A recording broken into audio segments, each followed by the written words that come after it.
नमस्कार। द्वादशः पाठः आदिकविः वाल्मीकिः।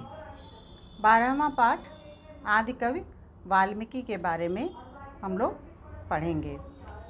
सबसे पहले मैं गद्य को पढ़ूंगी, आप लोग ध्यानपूर्वक उस पर उंगली रख कर के उसी प्रकार से मन में दोहराएंगे। उसके बाद मैं गद्य का हिंदी अनुवाद बताऊंगी। तो गद्य पर ध्यान दीजिए। पुरा वाल्मीकिः नाम एकः ऋषिः आसीत्।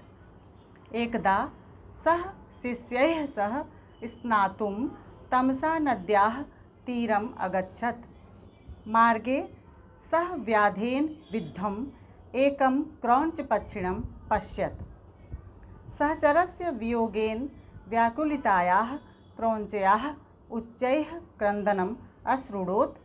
तत् श्रुत्वा तस्याः दयनीयां दशां दृष्ट्वा कारुणिकः ऋषिः द्रवितोऽभवत्। क्रौञ्चीक्रन्दनात् जातः ऋषेः शोकः श्लोकरूपेण तस्य मुखात् एवं निर्गच्छत्।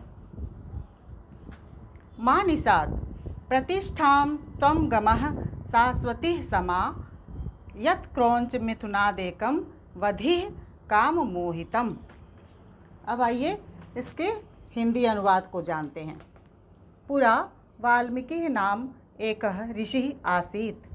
प्राचीन काल में वाल्मीकि नाम के एक ऋषि थे। एकदा सः शिष्यैः सह स्नातुं तमसा नद्याः तीरम् अगच्छत्। एक बार वह शिष्यों के साथ स्नान करने के लिए तमसा नदी के किनारे गए।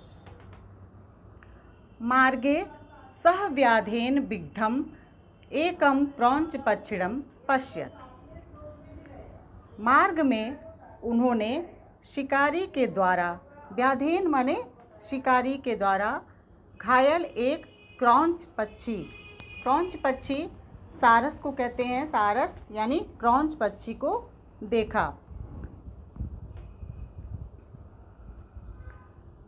सहचरस्य वियोगेन व्याकुलितायाः क्रौञ्च्याः उच्चैः क्रन्दनम् अश्रुणोत्। साथी के वियोग से व्याकुल क्रौंची के रोने एवं ऊंची आवाज़ में चीखने को सुना। तत्श्रुत्वा तस्याः दयनीयां दशां दृष्ट्वा कारुणिकः ऋषिः द्रवितो अभवत्। उसे सुनकर और उसकी दयनीय दशा को देखकर दयालु ऋषि द्रवित हो गए।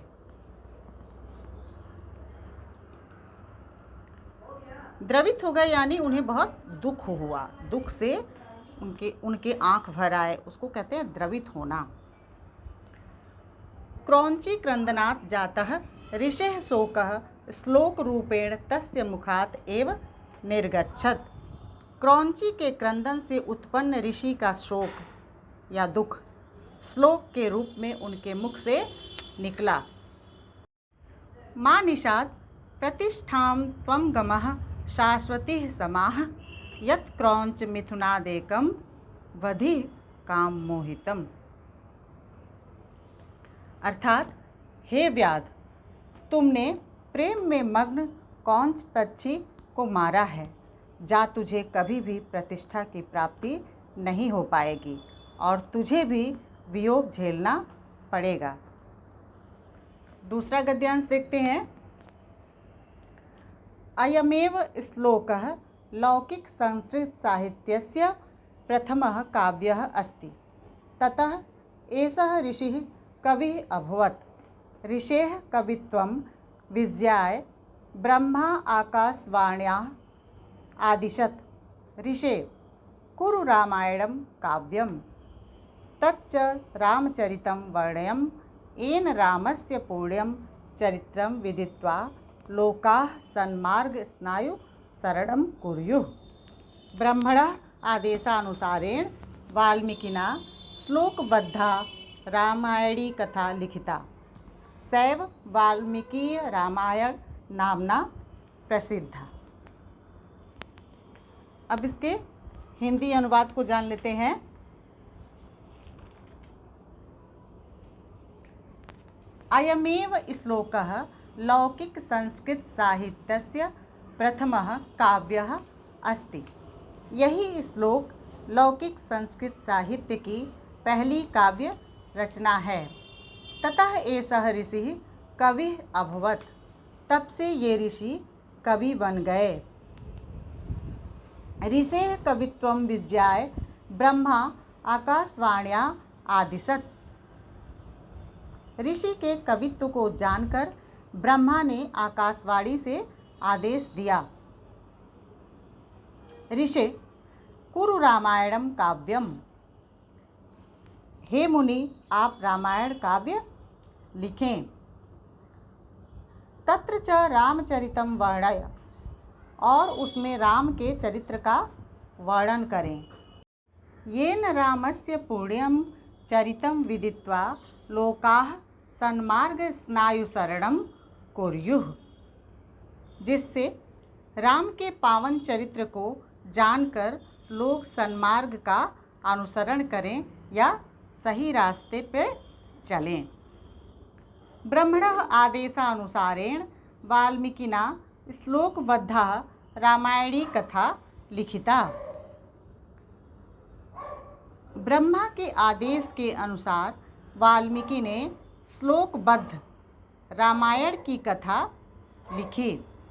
सैव वाल्मीकीय रामायण नामना प्रसिद्धा, जो वाल्मीकि रामायण नाम से प्रसिद्ध हुई। अब अगला गद्यांश देखते हैं। अस्मिन् काव्ये वाल्मीकिना पितुः आज्ञापालनं, भ्रातृस्नेहः, परोपकारः, दयाः, दाक्षिण्यं, दीनरक्षा इत्यादीनि मानवतायाः पोषकानि जीवनमूल्यानि वर्णितानि सन्ति। अयं कविः संस्कृतस्य आदिकविः उच्यते, तद्रचना च आदिकाव्यम उच्यते। अब इसका हिंदी अनुवाद देखते हैं। अस्मिन् काव्ये वाल्मीकिना पितुः आज्ञापालनं, भ्रातृस्नेहः, परोपकारः, दयाः, दाक्षिण्यं, दीनरक्षा इत्यादीनि मानवतायाः पोषकानि जीवनमूल्यानि वर्णितानि सन्ति।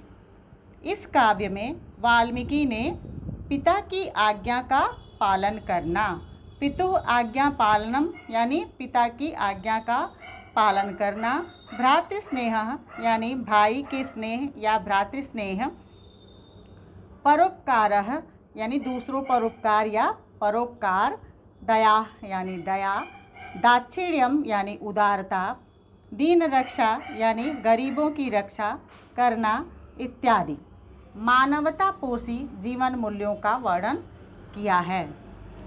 अयम कविः संस्कृतस्य आदिकविः उच्यते, तद्रचना च आदिकाव्यम उच्यते। इस कवि को संस्कृत का आदि कवि और इनकी रचना को आदिकाव्य कहा जाता है। अब इस पाठ से संबंधित कुछ कठिन शब्दों के अर्थ जान लेते हैं। पहला शब्द है व्याधेन। व्याधेन यानी बहेलिया या शिकारी द्वारा। क्रौंच पक्षिणम यानी क्रौंच नामक पक्षी को या सारस पक्षी को। उच्चैः यानी जोर जोर से। क्रंदम यानी बिलाप को या चीख को। कारुणिकः यानी दयालु। मानिषाद यानी हे व्याध। प्रतिष्ठाम यानी सम्मान। ततः प्रभृति माने से लेकर। विज्ञाय यानी जानकर। विदित्वा यानी जानकर। यहाँ विज्ञाय और विदित्वा दोनों को जानकर, दोनों का ही अर्थ जानकर है। ताच्छिण्यम यानी उदारता या अनुकूलता। जीवन मूल्यान यानी आदर्श जीवन के मूल्य। यहाँ मैं आपको बता दूँ कि ये जो मैं पढ़ रही हूँ विज्ञाय, तो आप कहेंगे मैं तो पढ़ती हूँ विज्ञाय, तो ये विज्ञाय गलत है। इसको क्या पढ़ते हैं? विज्ञाय। ज्ञ को ज्य उच्चारित करते हैं, इसलिए आप जब भी पढ़ेंगे इसको क्या पढ़ेंगे? ज्य। तो ये हो जाएगा विज्ञाय। अगली वीडियो में हम इस पाठ से संबंधित अभ्यास के प्रश्नों को करेंगे। धन्यवाद।